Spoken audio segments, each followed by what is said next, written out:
উসমান রাদিয়াল্লাহু তাআলা আনহুর দাস হানি বলেন, উসমান রাদিয়াল্লাহু তাআলা আনহু যখন কবরে যেতেন, যখন পুরো কবরের পাশে দাঁড়াতেন, ইজা ওয়াকাফা আলা কবরিন ইয়াবকি, তখন তিনি এত বেশি কাঁদতেন, এত বেশি ক্রন্দন করতেন, রোনাজারি করতেন। হাত্তা ইয়াবুল্লা লিহিয়াতাহু, তার এই কাদার কারণে চোখের পানি দিয়ে দাড়িগুলো ভিজে যেত, এত বেশি কাঁদতেন যে দাড়ি ভিজে যেত। ফাকিল লাহু, তাকে জিজ্ঞাসা করা হলো, তাযকুরুল জান্নাতা ওয়ান নার ওয়ালা তাবকি, হযরত যখন জান্নাত জাহান্নামের আলোচনা করা হয় তখন তো আপনাকে কাঁদতে দেখি না, এত বেশি কাঁদেন না। ওয়া তাবকি মিন হাযা, আপনি এই কবর দেখলে এত বেশি কেন কাঁদেন? বলা হযরত উসমান রাদিয়াল্লাহু তাআলা আনহু বলেন, ইন্নাল কবর আউয়ালু মানাজিলিল আখিরাহ। নবীজি সাল্লাল্লাহু আলাইহি ওয়াসাল্লাম বলেছেন, কবর হলো আখিরাতের যত মঞ্জিল আছে, মঞ্জিল সমূহের মধ্য থেকে সর্বপ্রথম মঞ্জিল। ফাইন নাজা মিনহু ফামা বা'দাহু আইসারু মিনহু, কেউ যদি এই কবরের প্রথম ঘাটিতে, প্রথম মঞ্জিলে ধরা খেয়ে যায়, বিপদে পড়ে যায়, তাহলে তার সামনে যত মঞ্জিলগুলো আছে তাতেও সে বিপদে পড়ে যাবে, আরো বেশি কঠিন হয়ে যাবে। ফাইন নাজা মিনহু ফামা বা'দাহু আইসারু মিনহু, কেউ যদি এখানে মুক্তি পেয়ে যায় তাহলে সামনে যে মঞ্জিলগুলো আছে এগুলো তার জন্য সহজ হয়ে যাবে। ওয়াইল্লাম ইয়ানজু ফামা বা'দাহু আইসারু মিনহু, কেউ যদি এখানে ধরা পড়ে যায়, মুক্তি না পায়, তাহলে আরো যত মঞ্জিল আছে, মিজান আছে, হাসর আছে, যত পাশে পুলসিরাত, এই সব কিছু তার জন্য কঠিন হয়ে যাবে। হযরত উসমান রাদিয়াল্লাহু তাআলা আনহু বলেন, ক্বালা রাসূলুল্লাহ সাল্লাল্লাহু আলাইহি ওয়াসাল্লাম, মা রাআইতু মানজারান কত্তু ইল্লা ওয়াল কবরু আফসাউ মিনহু। হযরত উসমান রাদিয়াল্লাহু তাআলা আনহু বলেন, আমি রাসূল সাল্লাল্লাহু আলাইহি ওয়াসাল্লামকে কথা বলতে শুনেছি, নবীজি বলেছেন, আমি যত দৃশ্য দেখেছি সব থেকে ভয়ানক বিভীষিকাময় দৃশ্য যেটা দেখেছি সেটা হলো কবরের দৃশ্য। সুতরাং কবরকে তোমরা বেশি করে ভয় করো, কবরের কথা বেশি করে স্মরণ করো। নবীজি সাল্লাল্লাহু আলাইহি ওয়াসাল্লাম আরো বলেন, ইন্নামাল কবরু রাউদাতুম মিন রিয়াদিল জান্নাহ ওয়া হুফরাতুম মিন হুফারিন নার। নবীজি বলেন, কবর হলো জান্নাতের ঘাটি সমূহের মধ্য থেকে, জান্নাতের উদ্যান সমূহের মধ্য থেকে, জান্নাতের বাগান সমূহের মধ্য থেকে একটি বাগান, অথবা কবর হবে একটি, কবর হবে জাহান্নামের গর্ত সমূহের মধ্যে থেকে একটা গর্ত। যে ব্যক্তির আমল ভালো, আল্লাহ তাআলার হুকুম আহকাম মেনেছে, নামাজ পড়েছে, হজ করেছে, যাকাত দিয়েছে, ইসলামের বিধিবিধান মেনেছে, তার জন্য কবরটা হবে জান্নাতের বাগিচা, জান্নাতের বাগান হবে। আর যে ব্যক্তি এর ব্যতিক্রম করেছে তার জন্য কবরটা হবে জাহান্নামের বাগান, জাহান্নামের গর্ত হয়ে যাবে। হাদিস শরীফের মধ্যে এসেছে, কবর প্রতিদিন মানুষকে লক্ষ্য করে কিছু কথা শোনায়, কিন্তু আমরা এই কান দিয়ে সেই কথা শুনি না। হাদিস দ্বারা বোঝা যায় কবর প্রতিদিন মানুষকে লক্ষ্য করে কিছু কথা বলে। সেই কথাগুলো কবর বলে, আনা বাইতুল কুরবা, ও দুনিয়ার মানুষ, আমি হলাম প্রবাসী মুসাফিরের ঘর। আনা বাইতুল ওয়াহদান, আমি হলাম একাকিত্বের ঘর। আনা বাইতুত তুরাব, আমি হলাম মাটির ঘর। আনা বাইতুত, আমি হলাম পোকামাকড়, সাপ, বিচ্ছু, কীট পতঙ্গের আস্তানা। সুতরাং এখানে তুমি তোমার আমলকে সহি করে আসো। এটা হলো মাটির ঘর, এখানে কিন্তু কোনো বিছানা নাই। তোমার বিছানা হবে আমল, আল্লাহ তাআলার সন্তুষ্টি। সুতরাং আমল ভালো করে যদি আসতে পারো তাহলে তোমার সাথে ভালো আচরণ হবে, আর যদি আমল খারাপ হয় তাহলে তোমার সাথে আচরণটাও কিন্তু খারাপ হবে। হযরত ওমর রাদিয়াল্লাহু তাআলা আনহু বলেন, وقال عمر بن الخطاب رضي الله تعالى عنه يقال كل يوم مات فلان ومات فلان ولا بد من يوم يقال فيه مات عمر। হযরত ওমর রাদিয়াল্লাহু তাআলা আনহু বলেন, এমন একটা দিন নাই, এমন একটা সময় নাই, এমন একটা মাস নাই, এমন একটা মুহূর্ত নাই যেদিন মসজিদের মধ্যে ঘোষণা করা হয় না অমুক দুনিয়া থেকে চলে গেছে। প্রতিদিন ঘোষণা করা হয় ইউকালু কুল্লা ইয়াউমিন, প্রতিদিন মসজিদের মধ্যে অথবা অন্য কোনো জায়গায় ঘোষণা করা হয় মাতা ফুলানু ওয়া মাতা ফুলানু, আরে অমুক দুনিয়া থেকে চলে গেছে, আব্দুর রহমান দুনিয়া থেকে চলে গেছে, আব্দুল করিম দুনিয়া থেকে চলে গেছে, আব্দুর রশিদ দুনিয়া থেকে চলে গেছে। প্রতিদিন এই ঘোষণা হতেই থাকে। ওয়ালা বুদ্দা মিন ইয়াউমিন ইউকালু ফীহি মাতা ওমর। ওমর রাদিয়াল্লাহু তাআলা আনহু মৃত্যুকে এত বেশি স্মরণ করতেন যে তিনি নিজের ব্যাপারে বলেন, এমন একটা দিন অবশ্যই চলে আসবে ইউকালু ফীহি মাতা উমর, যেদিন ঘোষণা করা হবে ওমর দুনিয়া থেকে চলে গেছে। এই জন্য মৃত্যুকে বেশি করে স্মরণ করতে হবে। হযরত ওমর রাদিয়াল্লাহু তাআলা আনহুর হাতে একটা আংটি ছিল, আর সে আংটিতে লেখা ছিল কাফা বিল মাউতি ওয়াইসান ইয়া ওমর, হে ওমর তোমাকে উপদেশ দেওয়ার জন্য মৃত্যুর স্মরণেই কিন্তু যথেষ্ট। একজন মানুষের জন্য সব থেকে বড় ওয়াজ যেটা, সেটা হলো মৃত্যুর স্মরণ। মৃত্যুর স্মরণ, মৃত্যুকে বেশি বেশি করে স্মরণ করতে হবে। عن أبي هريرة رضي الله تعالى عنه قال قال رسول الله صلى الله عليه وسلم أكثروا ذكر هذه من لذات الموت। হযরত আবু হুরায়রা রাদিয়াল্লাহু তাআলা আনহু থেকে হাদিসটি বর্ণিত, নবী সাল্লাল্লাহু আলাইহি ওয়াসাল্লাম বলেন আকসিরু যিকর হাযি মিন লাযাতিল মাউত। দুনিয়ার মানুষ, তোমরা সকল আশা আকাঙ্ক্ষা বিনষ্টকারী মৃত্যুকে সব থেকে বেশি স্মরণ করো। মৃত্যু সকল আশা আকাঙ্ক্ষা বিনষ্ট করে দেয় না? এমন হয় কালকে বিবাহ, কিন্তু আজকে তার কি হয়ে যায়, মৃত্যু হয়ে যায়। তার কত আশা ছিল সে বিবাহ করবে, তার একটা বউ থাকবে, বাচ্চা কাচ্চা হবে, সংসার হবে, সব আশাকে মৃত্যু কি করে দিল, ধূলিসাৎ করে দিল।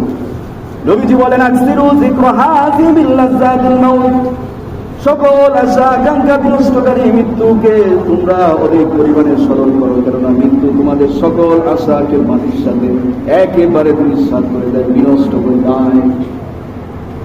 قال مجاهد وقال لي عبد الله بن عمر, হযরত মুজাহিদ রাহমাতুল্লাহি আলাইহি প্রখ্যাত তাফসীরবিদ বিশিষ্ট তাবী হযরত মুজাহিদ রাহমাতুল্লাহি আলাইহি বলেন, আমার উস্তাদ হযরত আব্দুল্লাহ ইবনে উমর রাদিয়াল্লাহু তাআলা আমাকে উপদেশ দিয়ে বলেছেন, ইজা আসবাহতা ফালা তুহাদ্দিস নাফসাকা বিল মাসা, হে মুজাহিদ যখন তুমি সকালে উপনীত হও, সকাল যখন হয়, সকালে যখন তুমি জীবিত থাকো, তখন তুমি এটা মনে করো না তুমি সন্ধ্যা পর্যন্ত বেঁচে থাকবে। ওয়াইদা আমসাইতা ফালা তুহাদ্দিস নাফসাকা বিল সাবাহ, আর যখন তুমি সন্ধ্যায় উপনীত হও, যখন সন্ধ্যা হয়, তখন তুমি এটা মনে করো না, চিন্তা করো না পরদিন সকালের চিন্তা করো না। ওয়াজমিন হায়াতিকা ক্বাবলা মাউতিকা, হে মুজাহিদ মৃত্যু আসার পূর্বে তুমি তোমার জীবনকে পরিপূর্ণ আল্লাহর জন্য অর্পণ করে দাও। মৃত্যু আসার পূর্বে তুমি তোমার জীবনকে আল্লাহ তাআলার ইবাদতে, আল্লাহ তাআলার ইবাদতের কাজে লাগিয়ে দাও। মৃত্যু আসার পূর্বে আল্লাহ তাআলার হুকুম আহকামকে মানো। وخذ من حياتك قبل موتك ومن صحتك قبل سقمك, মুজাহিদ তুমি জানো না তুমি এখন সুস্থ হতে পারে, কিছুক্ষণ পরে তুমি অসুস্থ হয়ে যাবে। এই অসুস্থতার পূর্বে এই সুস্থতার সময়টাকে নিয়ামত মনে করো। এই সময়ের মধ্যে আল্লাহর ইবাদত করো, রাসূলের হুকুম মানো, কুরআন হাদিস মানো, ইসলামের বিধিবিধান মানো। ফাইন্নাকা লা তাদরি মাসমুকা গাদান, হে মুজাহিদ তুমি তো জানো না আগামীকাল তোমার নাম কি হয়ে যাবে। ফাইন্নাকা লা তাদরি মাসমুকা গাদান, আগামীকাল তোমার নাম কি হয়ে যাবে এটা তুমি জানো না। এমনও হতে পারে আগামীকাল তুমি মৃত্যুবরণ করবে, তখন কিন্তু তোমাকে আর মুজাহিদ বলে ডাক দিবে না, তখন তোমাকে মানুষ লাশ বলবে, তোমার নাম পরিবর্তন হয়ে যাবে।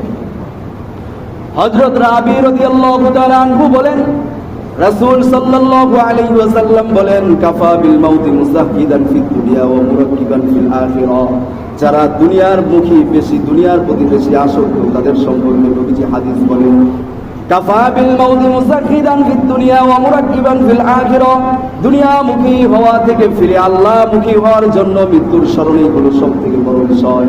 মৃত্যুর স্মরণকে যদি বেশি বেশি স্মরণ করতে পারো, তাহলে তুমি দুনিয়াকে ভুলে আখিরাতের প্রতি মোতাবজ্জ হয়ে যাবে। এই জন্য মৃত্যুকে অধিক পরিমাণে স্মরণ করতে হবে। এক কবি বলেন, আলা ইয়া সাকিনাল কসরিল মুআল্লা সাদুফান ওয়ান করিবিন ফিত তুরাব, হে উচ্চ অট্টালিকায় অবস্থানকারী, তোমাকে অচিরেই মাটির নিচে সমাহিত করা হবে। আজকে তুমি 5 তলা 10 তলা এসি রুমে থাকতেছো, সাদুফান ওয়ান করিবিন ফিত তুরাব, অচিরেই তোমাকে মাটির নিচে সমাহিত করা হবে। এক কবি বলেন, মৃত্যুর পরিচয় শুনো। মৃত্যু কাকে বলে জানো? মৃত্যু হলো এমন একটি বস্তু যে বন্ধুকে বন্ধুদের কাছ থেকে ছিনিয়ে নিয়ে যায়। মৃত্যু হলো এমন একটি বস্তু যে পিতা মাতাকে সন্তান থেকে ছিনিয়ে নিয়ে যায়। মৃত্যু হলো এমন এক বস্তু যে প্রিয়তমা স্ত্রী থেকে স্বামীকে ছিনিয়ে নিয়ে যায়। মৃত্যু হলো এমন বস্তু যে আদরের কলিজার টুকরা নয়নের মনি সন্তান থেকে পিতাকে ছিনিয়ে নিয়ে যায়। আরে মৃত্যুর পরিচয় শুধু মৃত্যু হলো এমন একটি বস্তু, মৃত্যুকে বাধা প্রদানকারী কোনো শক্তি নাই।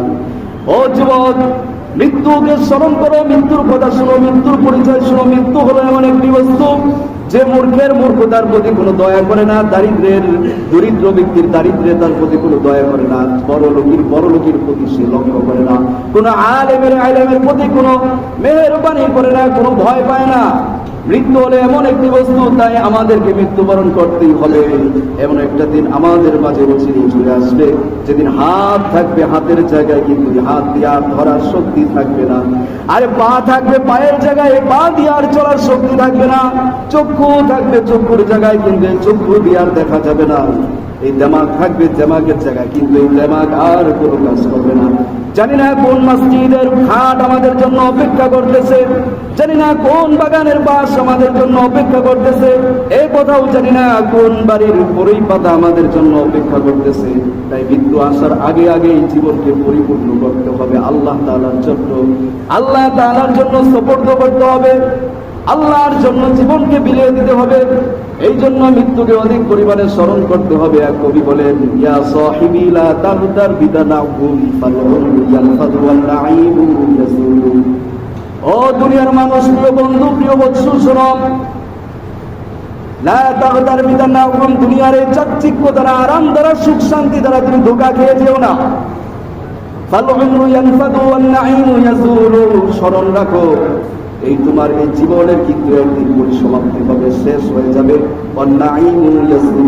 এবং দুনিয়াতে এই দোকান পাট তোমার যত কিছু আছে, বাড়ি আছে, গাড়ি আছে, সব কিছু একদিন ধ্বংস মুখে পতিত হবে। ফাইজা হাওয়ালতা ইলাল কুবুরি জানাজাতান ফাআলাম বিআন্নাকা বা'দাহা মাহমুলুন। ফাইজা হাওয়ালতা ইলাল কুবুরি জানাজাতান, সুতরাং তুমি স্মরণ রাখো, যখন তুমি কোন লাশকে কাঁধে বহন করে কবরস্থানে নিয়ে যাও, ফালউমরু ফাইজা হামালতা ইলাল কুবুরি জানাজাতান ফাআলাম বিআন্নাকা বা'দাহা মাহমুলুন, তুমি তখন স্মরণ রেখো এভাবে একদিন তোমাকেও কাঁধে করে কবরে নিয়ে যাওয়া হবে। সুতরাং মৃত্যু আসার আগেই আমাদেরকে পরিপূর্ণ ঈমানদার হতে হবে। হযরত ওমর হযরত আলী রাদিয়াল্লাহু তাআলা কোনো এক ভাষণে বলেছিলেন, দুনিয়ার মানুষ তোমাদের মৃত্যু পূর্ণ সুনিশ্চিত, মৃত্যুবরণ কিন্তু একদিন করতে হবে, মৃত্যুর হাত থেকে কিন্তু বাঁচতে পারবে না। মৃত্যুর পর আবার তোমাদেরকে জীবিত করা হবে, তোমাদের হিসাব নিকাশ নিজ হাতে তোমাদেরকে দেওয়া হবে, তোমাদের আমলনামা তোমাদের নিজ হাতে দেওয়া হবে, আমল অনুযায়ী তোমাদেরকে পরীক্ষা করা, আমল অনুযায়ী তোমাদেরকে পুরস্কার করা হবে, তিরস্কার করা হবে। আল্লাহর বান্দাগণ, বর্তমানে তোমাদের অবস্থা হলো ওই সমস্ত লোকদের অবস্থার মতো যারা ইতিপূর্বে দুনিয়ায় ছিল, যাদের ক্ষমতা পাওয়ার তোমাদের থেকে বেশি ছিল, যাদের ঘর বাড়ি ছিল তোমাদের থেকে উন্নত, কিন্তু আজ তাদের নাম গন্ধ দুনিয়ার মধ্যে নাই, বাতাসেও তাদের ক্ষীণ আওয়াজ ভেসে ওঠে না, তাদের এলাকার মানুষ তাদের নাম গন্ধ খুঁজে পায় না, তাদের আবাসস্থলের নাম নিশানাও নেই, তারা দুনিয়া থেকে চলে গেছে। এই জন্য কবি বলেন, কুজা আশাউকতে শাহা, কুজা তখতে সুলাইমা, কুজা ফিরাউন, কুজা কারুন, কুজা নমরুদ সুদহামা, বীর হুয়া আমির হুয়া শাহে সদা কিউ না হুয়া, ইয়াদ রাখো তো কুল্লু নাফসিন যায়িকাতুল মাউত। কবি বলেন, কোথায় সে ফিরাউন, কোথায় সে নমরুদ, কোথায় সে কারণ যাদের ক্ষমতা দুনিয়াতে এত পাওয়ার ছিল, তাদের ক্ষমতা এত বেশি ছিল যে তারা মানুষদের প্রতি জুলুম করত, তাদের ক্ষমতা আজকে কোথায় গেল ফিরাউন, কোথায় গেল নমরুদ, কোথায় গেল কারণ, কোথায় সেসব রাজা বাদশাদের প্রভাব প্রতিপত্তি রাজত্ব কোথায় গেল, দাপট কোথায় গেল, সুলাইমান আলাইহিস সালাতু ওয়াস সালামের শাহী আসন আজ কোথায় চলে গেল। বীর হুয়া আমির হুয়া শাহে জাদা কিউ না হুয়া, ইয়াদ রাখো তো কুল্লু নাফসিন যায়িকাতুল মাউত। তুমি বীর হও, বাহাদুর হও, বিক্রম হও, সুজাত হও, যাই হও, তুমি এই কথা স্মরণ রাখো, তুমি রাজা বাদশা হও, চেয়ারম্যান হও, এমপি হও, মন্ত্রী হও, যাই হও না কেন, শাহজাদা হও, ইয়াদ রাখো তো কুল্লু নাফসিন যায়িকাতুল মাউত। স্মরণ রাখো, প্রাণী বলতে মৃত্যুর স্বাদ আস্বাদন করতে হবে, তোমাকেও মৃত্যুবরণ করতে হবে। সময় শেষ না। এই জন্য কবি আরেকটি শের বলেন, হা হাম সব মুসাফির হে কবর আখের ঠিকানা।